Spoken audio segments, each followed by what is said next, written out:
சமீபத்தில் ஒரு பெரிய கட்சி தலைவர் அவரோட அப்பாவுக்கும் பையனுக்கும் ஏதோ மனக்கசப்பு.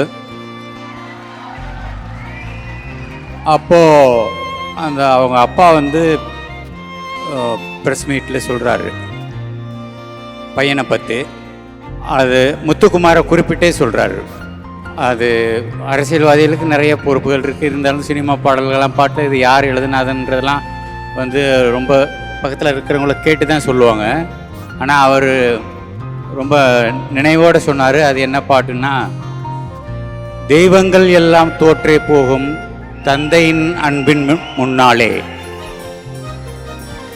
அந்த வரி ஒரு அரசியல் தலைவருக்கு, ஒரு அரசியல் தலைவர்னா ஒரு கட்சி தலைவருக்கு இருந்திருக்கு அப்படின்ற போது, அது எந்த அளவுக்கு முத்துக்குமாரோட வரிகள் எல்லாரையும் போய் சேர்ந்துருக்குன்ற போது ரொம்ப ஆச்சரியமான ஒரு விஷயந்தான்.